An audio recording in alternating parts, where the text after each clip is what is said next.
guys, welcome back to Arsenal Fan TV. What a send-off for Arsene Wenger. He got the send-off that he deserved. 5-0 win at home. I mean, it's a little too late to get results like that, but we gave him the send-off he deserved. And I'm pretty sure I saw some Wenger out brigades shed a few tears. It was pretty damn emotional. But of course, there were still some people that had some negative things to say. Once again, one of our key players, one of our most expensive signings in recent years, went missing again. And I'm not talking about on the pitch, because he wasn't even named in the squad. And of course, this didn't go unnoticed.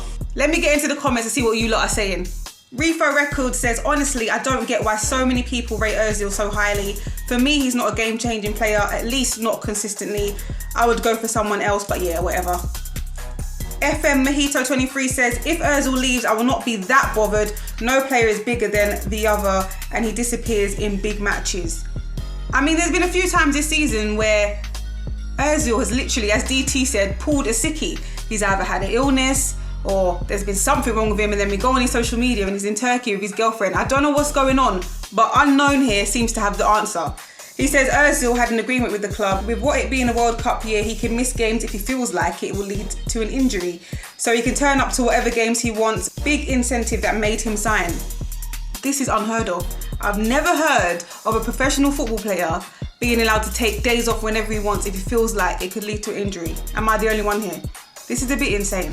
Borhan Baksh, on the other hand, said, everyone says Ozil needs world-class players around him. Isn't that the same for the manager? Well, not entirely, because if you look back a couple of seasons ago, Leicester City won the league and there was no world-class players in that team. Class players, but not world-class, and they managed to do it. Speaking of managers, we've all been looking ahead as to who could come into the club, and XYZ says Rafa Benitez would be ideal for Arsenal. It's surprising how he's still at Newcastle and not considering the Arsenal job. Fahim Ahmed also says, what's wrong with Rafa Benitez? Proven in the Premier League, proven with a low-budget team, defensively sound. That's what we need with our host of incredible offensive players. Why isn't anyone mentioning him? But then again, Sky Sports News did tweet today that Arsenal are interested in getting Allegri or Luis Enrique in. Those are the two hot prospects at the moment that Arsenal are looking to get as a new manager.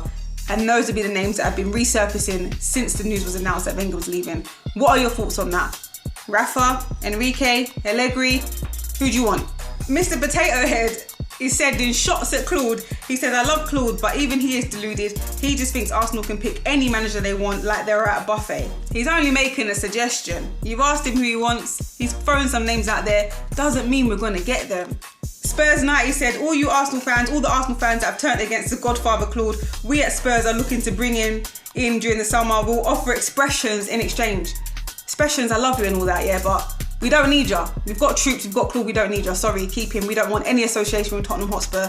Thank you very much. Speaking on the game, Arsenal Ray said Chambers was great today as well. It's like he's more comfortable with Mavro. Only thing with Chambers is he's too nice in my opinion. Needs to become meaner as a defender. He is talented though. Yes, he is. I kind of get what you're talking about, but he's done well enough. In the last 2 games at least he's played.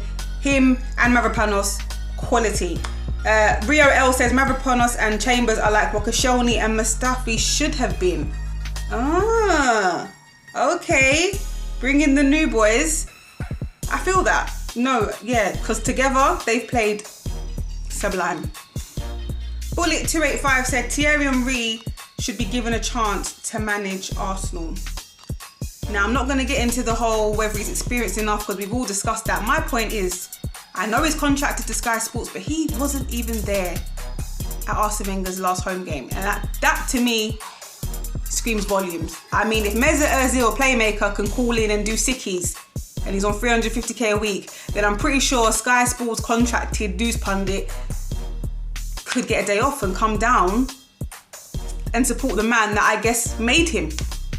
So yeah, I don't think Thierry Henry wants to manage this club, because if he did, he would have been there to support the cause. That's just my opinion. But that is it. Arsene Wenger has gone. I mean, I know we've still got 2 more games left, but it's official. The speech was emotional, the day was emotional, it was a beautiful day, and it's actually happening. He's going. I don't know what Ty's gonna do. David Isabu said, a love story between Ty and Wenger has come to a close. Ty's whole ArsenalFanTV career summed up in one title. It's been a long day Exciting news, there's a brand new show called A Real Football Fan Show coming to Channel 4 every Thursday after that till the end of the season. It's going to be broadcast at midnight and you've got to check it out. It's going to feature fans from all around the Premier League. So make sure you check it out, hosted by myself, Robbie.